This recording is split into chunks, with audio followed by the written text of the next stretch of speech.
Hello friends, good morning to all of you. और जैसे आपको सबको पता है कि यूनियन बजट आने वाला है, जो कि हर साल फाइनेंस मिनिस्टर प्रेजेंट करते हैं। और इस बार ये 1 फरवरी को आएगा। और बजट हमारे सब लोगों के लिए बहुत रिलेवेंट होता है, क्योंकि बजट में गवर्नमेंट का ये एफर्ट्स रहता है कि काफ़ी सारे नई नई चीज़ें अनाउंसमेंट करें, काफ़ी सारे टैक्स बेनिफिट्स अनाउंस करें। हमारी कंट्री की इकोनॉमी किस तरह से मूव कर रही है उसके बारे में एक खुलासा करता है गवर्नमेंट। गवर्नमेंट का आगे का प्लान अच्छी तरीके से डिस्क्लोज करता है कि किस तरीके से सब्सिडी वगैरह को कंटिन्यू करेंगे, सब्सिडी वगैरह कंटिन्यू नहीं करेंगे, और क्या क्या वेलफेयर स्कीम लेके आने वाले हैं उसके बारे में भी अनाउंस करते हैं। बट हम सबकी नज़र जो होता है टैक्स की तरफ होता है, और टैक्स में कुछ खास हर साल निकल के नहीं आता है। बट मैं इसके बारे में अभी डिस्कस नहीं कर रहा हूँ। मैं आपको एक वर्ड के बारे में बताना चाहता हूँ कि जो आप बार बार बजट के टाइम सुनने के आपको मिलता होगा। ये शब्द है फिस्कल डेफिसिट। फिस्कल डेफिसिट ऐसी एक वर्ड है जो हम बार बार बजट में सुनते हैं, और कभी भी टीवी चैनल्स में अगर आप देखेंगे तो उसके बारे में फिस्कल डेफिसिट्स के बारे में बात करते हैं। तो ये फिस्कल डेफिसिट्स क्या होता है, मैं बहुत सिंपल शब्द में और सिंपल एग्जांपल के साथ आपको बताऊंगा कि फिस्कल डेफिसिट होता क्या है और हमारे लिए क्या रेलिवेंट है आज की डेट में। जैसे कि आपको पता है डेफिसिट मतलब घाटा ही है। तो घाटा फिस्कल डेफिसिट मतलब कुछ ना कुछ घाटे का सौदा चल रहा है इसमें। तो हर साल गवर्नमेंट क्या करता है कि जो बजट में अपना प्लान बनाता है, जैसे कि हम लोग भी अपने घर में बजट बनाते हैं कि भाई इस साल मतलब हमारी इतनी इनकम होने वाला है और हम इस चीज़ों में खर्चा करने वाले हैं।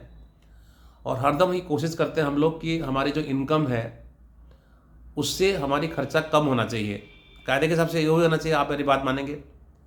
लेकिन रियल सेंस में क्या होता है कि कुछ कुछ साल ऐसे होता है हम लोगों का जो खर्चा है, मैं अभी इंडिविजुअल पर्सपेक्टिव में बात कर रहा हूँ, कभी कभी हम लोगों का जो खर्चा कुछ कुछ साल में ज़्यादा हो जाता है। कभी कुछ बड़ा खर्चा करना पड़ता है आपको, किसी का मैरिज है, किसी का पढ़ाई के लिए खर्चा करना है, किसी के लिए कुछ खर्च करना है, कोई मकान बनाना है, ऐसे कुछ एक्स्ट्रा ऑर्डिनरी खर्चा भी आ जाता है। तो बट आप तो जो कितने सारे भी मुसीबतें आने के बावजूद भी आप हरदम ये कोशिश करते हैं कि आपकी जो खर्चा है आपकी इनकम के अंडर में होना चाहिए। बट कंट्री के कंटेस्ट में अगर बात करते हैं, कंट्री के लिए भी वही चीज़ एप्लीकेबल है। कंट्री को भी हरदम ये करना चाहिए कि हमारी कंट्री में जो गवर्नमेंट ऑफ इंडिया को जो हम सबसे जो टैक्स कलेक्शन करता है, और गवर्नमेंट की बहुत सारी इनकम और भी है। तो जैसे गवर्नमेंट अपनी कुछ पीएसयूज कंपनीज़ हैं वहाँ से डिविडेंड मिलता है उसको। गवर्नमेंट अपनी टेलीकॉम सेक्टर्स के जो लाइसेंस वगैरह देता है उसमें स्पेक्ट्रम के लाइसेंस की फ़ीस मिलता है। तो ऐसे गवर्नमेंट का कुछ कुछ और इनकम होता है, but majority of the income जो गवर्नमेंट का होता है अराउंड 80-85%, 90% जो गवर्नमेंट का इनकम होता है वो टैक्स से ही होती है। टैक्स हम दो टाइप का है, डायरेक्ट टैक्स है जो कि इनकम टैक्स बोलते हैं हम, जो कि इंडिविजुअल से भी लेते हैं और बिजनेस से भी लेते हैं, कॉर्पोरेट से उसको कॉर्पोरेट टैक्स बोलते हैं।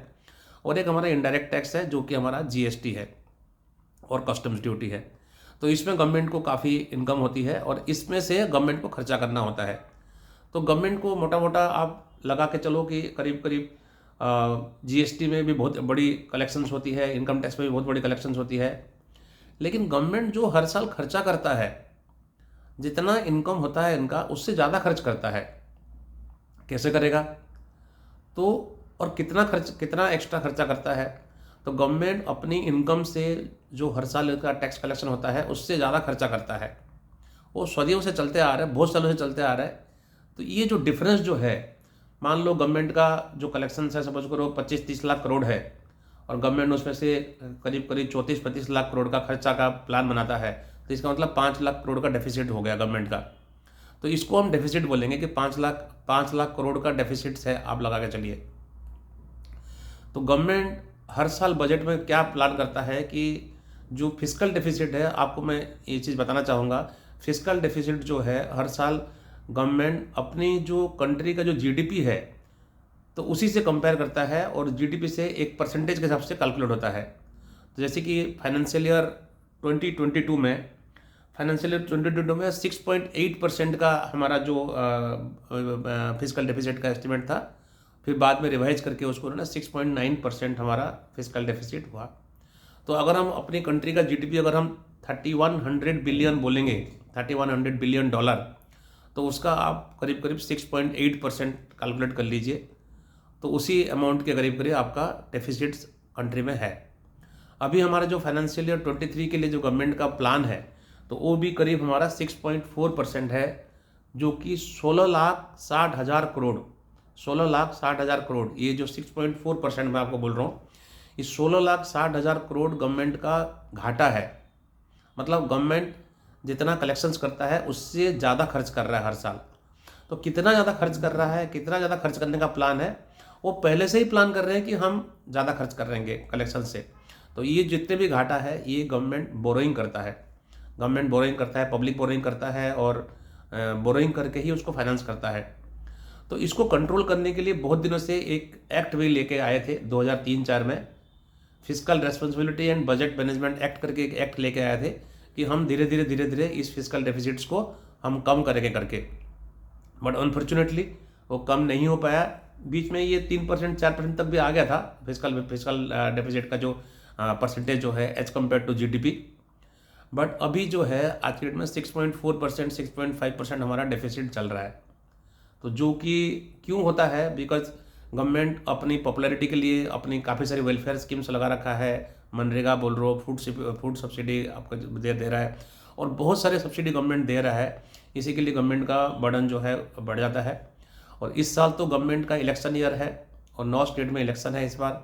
नेक्स्ट ईयर गवर्नमेंट का जो सेंट्रल गवर्नमेंट का इलेक्शन भी है, उसमें हो सकता है वेलफेयर स्कीम्स और भी आए और हमारा फिजिकल डेफिसिट जो है और बढ़ सकता है। तो फिजिकल डेफिसिट और बढ़ने का मतलब क्या होता है कि आप एक्स्ट्रा बोरोइंग करोगे मार्केट से, मतलब गवर्नमेंट एक्स्ट्रा बोरो करेगा और गवर्नमेंट जो एक्स्ट्रा बोरो करेगा उस बोरोइंग में भी वो जो लोन लेंगे गवर्नमेंट, उस लोन का भी सर्व करना पड़ेगा, उसमें इंटरेस्ट देना पड़ेगा। और वो इंटरेस्ट भी कहाँ से जाएगा, जो हमारे टैक्स कलेक्शन जो हो रही है उसी में से ही इंटरेस्ट देना है। तो कुल मिला के डेफिसिट, फिजिकल डेफिसिट जितना कम हो इतना अच्छा है। बट अनफॉर्चुनेटली गवर्नमेंट की लाख कोशिश करने के बावजूद भी फिजिकल डेफिसिट हमारा नीचे नहीं जा पाता है। और इस बार भी मैं उम्मीद करता हूँ कि बीच में तो कोरोना के टाइम में जो 20-21 फाइनेंशियल ईयर वाला जो हुआ था उसमें फिजिकल डेफिसिट 9% चला गया था। तो बिल्कुल आउट ऑफ कंट्रोल, मतलब बेलगाम हो गया था उस टाइम, क्योंकि सिचुएशन ऐसे ख़राब हो गई थी उस टाइम, क्योंकि टैक्स कलेक्शन हमारा काफ़ी कम हो गया था तो उनका काफ़ी ज़्यादा ख़राब सिचुएशन हो गया था। तो फिजिकल डेफिसिट्स आपको ये कंसेप्ट पता होना चाहिए कि गवर्नमेंट कितना फिजिकल डेफिसिट अनाउंस करने वाला है और 2022-23 जो फाइनेंशियल ईयर है जो उसकी जो प्लानिंग था वो 6.4% था। अब देखते हैं जो फाइनेंस मिनिस्टर जो अनाउंस करेंगे कि 22-23 फाइनेंशियल ईयर में वो कितना रिवाइज एस्टिमेट देंगे और कितना होने वाला है वो पता चलेगा हमको। तो मैं उम्मीद करता हूँ कि फिजिकल डेफिसिट वाला कंसेप्ट आपको समझ में आ गया हो और आप अभी इसको बजट के टाइम आप ट्रैक कीजिए और आप इसको अच्छी तरह से समझ लीजिए। Thank you very much. नमस्कार।